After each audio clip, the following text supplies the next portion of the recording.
오늘 아침 묵상할 하나님의 말씀은 로마서 9장 1절에서 18절까지 말씀입니다. 오늘 본문에서 사도 바울은 로마에 있는 교회 성도들에게 자신의 모든 것을 걸고 선포를 합니다. 그러면서 이런 표현을 사용합니다. 내 자신이 저주를 받아 그리스도에게서 끊어질지라도 원하는 바로다. 물론 이 표현은 문자적인 그대로 우리가 해석을 하지 않습니다. 내가 이 정도로 간절하게 이런 일이 나에게 일어난다 할지라도 나는 이것을 원한다 라는 겁니다. 어떤 것입니까? 내가 그리스도에게서 끊어진다 할지라도 나의 형제들에게 복음이 바로 전파되어지는 것을 원하고 바란다 라는 겁니다. 멋있는 표현이지 않습니까? 내가 다른 사람들에게 복음 증거자로서 이 사명을 감당하기 위하여서 복음이 다른 형제들에게, 다른 사람들에게 전파되어지기 위해서 나 존재는 어떻게 되더라도 나는 전혀 상관이 없다라는 표현입니다.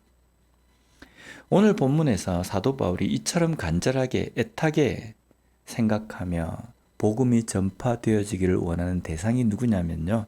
나의 형제라는 표현을 사용합니다. 여기 나의 형제는요. 유대인들을 의미합니다. 그런데 이 유대인들을 지칭을 할 때 오늘 본문에서는 뭐라고 지칭을 하냐면 이스라엘 백성이라는 표현을 사용합니다. 왜냐하면 지금부터 이야기하는 이 내용들은 유대인들이 자신들의 어떤 특권, 자신들의 어떤 기득권이라고 생각하는 것들인데 그것이 과거 구약시대 때에 이스라엘 백성들에게 주신 것이기 때문에 유대인들이라고 표현보다는 그 약속, 그 당시에 그것을 받았던 사람인 이스라엘 백성들을 지칭하고 있는 겁니다. 구약의 이스라엘 백성들에게 하나님께서 주신 것은 무엇입니까? 본문에 보면 양자됨, 영광, 언약들, 율법, 예배, 약속들입니다. 또 여기에 이런 것을 받은 조상들이 유대인의 것입니다. 그리고 그런 혈통을 통해서 예수 그리스도가 나셨습니다. 이 모양만을 우리가 보았을 때는 엄청난 것들이지 않습니까? 여기에 보면 율법, 할례, 혈통 모든 것이 포함이 되어 있습니다. 유대인들이 강조하고 유대인들이 특권의식처럼 생각하는 모든 것들이 여기에 담겨 있다는 겁니다. 그런데 오늘 본문에서 아주 중요한 사실을 말씀합니다. 7절 말씀을 보면요.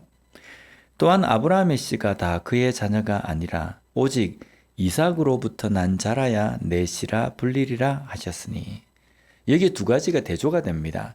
하나는 아브라함의 씨고 또 하나는 이삭의 씨라는 표현입니다. 어떤 의미입니까? 지금 유대인들이 자신들이 아브라함의 자손이라는 이 혈통의 문제를 아주 큰 특권처럼 주장하고 생각을 합니다. 그런데 사실 아브라함의 혈통이라고 한다면요. 아브라함에게 난 자들입니다. 그러면 아브라함에게 난 자들이라는 것은요. 이삭뿐만 아니라 이스마엘도 있습니다. 그런데 유대인들이 생각할 때 아브라함을 통해서 난 이스마엘의 그 자손들과 자신들을 어떤 형제, 아브라함의 자손 이렇게 지칭하는 것에 대해서 상당히 불편하게 생각을 했다는 겁니다. 그런데 유대인들이 자신들이 아브라함의 혈통이라는 것을 주장하고 그것을 자랑스럽게 생각하는 것, 자기들만의 어떤 특권으로 생각하는 것은 뭔가 모순적인 그런 표현이지 않습니까? 그렇다고 해서 이들이 우리는 이삭의 자손이다 라고 이렇게 말하는 것도 우습습니다. 왜냐하면 이삭을 통해서 난 그 가운데에 야곱과 또 에서도 있기 때문입니다. 결국은 유대인들이 지금 주장하는 이 혈통이라는 것에 대해서 순수 혈통, 이렇게 지금 자신들이 주장하는 것은 모순적인 표현이라는 겁니다. 이런 말씀으로 우리는 혈통 문제가 아니기 때문에 이방인인 우리도 구원의 백성, 하나님의 자녀가 된 것에 대해서 우리는 감사합니다. 왜냐하면 혈통으로 되었다고 한다면 우리 또한 믿음의 자녀, 구원의 자녀가 될 수 없기 때문입니다. 그러나 하나님께서 그 은혜로 말미암아 믿음으로 우리에게 자녀가 되는 그러한 권세를 주셨기 때문에 우리는 참 감사합니다. 그런데 그런 은혜를 누린 우리들이 때때로 가지는 불만이 한 가지가 있습니다. 그게 무엇입니까? 왜 하나님이 야곱만 선택하시고 에서를 버리셨는가? 왜 하나님이 이스라엘 백성들은 선택하시고 바로는 버리셨는가? 이런 불만입니다. 그런데 우리는 잘 생각해야 됩니다. 우리 자신은 야곱의 자리에 있었느냐 아니면 에서의 자리에 있었느냐, 이스라엘 백성들의 자리에 있었느냐 바로의 자리에 있었느냐라는 겁니다. 혈통으로 따진다고 한다면 우리는요 바로의 자리에 있던 사람들입니다. 혈통으로 따진다고 한다면 에서의 자리에 있던 사람들이라는 겁니다. 그런데 그런 자들이 오직 믿음으로 말미암아 구원을 받아 하나님의 자녀가 될 수 있었다는 겁니다. 결국은 왜 바로를 버리셨느냐? 왜 에서를 미워하시고 버리셨느냐? 이런 말을 할 것이 아니라 에서의 자리든 바로의 자리든 이스라엘의 자리든 야곱의 후손의 자리든 누구든지 예수 그리스도를 믿는 믿음으로 말미암아 구원을 받는다라는 이 진리 자체를 우리가 바로 깨닫는 것이 필요하다는 겁니다. 내가 구원을 받았기 때문에 내 주변에 마치 버림받은 사람인 것처럼 택함받지 못한 사람들인 것처럼 보이는 사람들이 분명히 있다는 겁니다. 그런 사람들을 향해서 우리는 어떻게 해야 됩니까? 왜 하나님이 저 사람들을 버렸는가라고 우리가 말하기 전에 그 사람들을 향해서 하나님께서 우리 자신들에게 주신 사명이 무엇인지를 바로 깨달아야 된다는 겁니다. 그들 또한 약속의 자녀가 될 수 있습니다.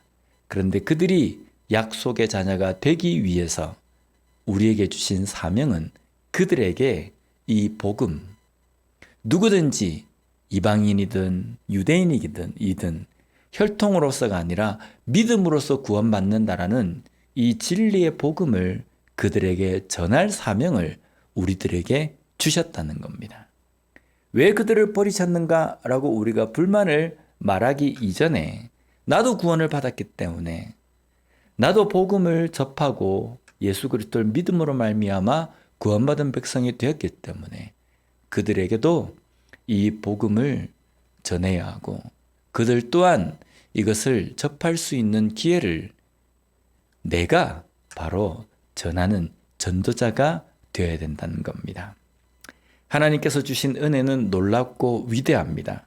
그러나 그 은혜의 도취에서 그 은혜를 받은 자에게 주신 하나님의 그 사명과 명령을 우리가 기억하지 못한다고 한다면 이것은 진정한 약속의 자녀들의 삶이 아닙니다. 이 은혜를 감사할 뿐만 아니라 이 은혜를 내 주변에 있는 사람들에게 온전히 전함으로 말미암아 나에게도 기회가 주어진 것처럼 다른 사람들에게도 그 기회를 우리의 그 입을 통해서 우리의 삶을 통해서 선포되어지는 그 복음으로 말미암아 기회를 줄 수 있는 그러한 전도자의 사명을 살아가는 우리 모두가 되었으면 좋겠습니다. 기도하겠습니다. 하나님 감사합니다. 오늘 말씀을 통해서 다시 한번 우리가 구원의 자녀, 약속의 자녀가 된 것이 혈통이 아니라 믿음임을 다시 한번 저희들이 깨닫고 감사하는 그러한 삶이 될 수 있도록 해주신 것 감사합니다. 그러나 그 은혜를 받은 자에게 주신 사명 또한 우리가 잊지 않는 삶이 되게 하여 주시옵소서. 우리 주변에 그 복음을 아직 받지 못한 사람들, 그 복음을 깨닫지 못한 사람들에게 내가 받은 그 은혜의 그 복음을 전하는 삶을 살아가는 우리가 되게 하여 주시옵소서. 예수님 이름으로 기도드립니다. 아멘.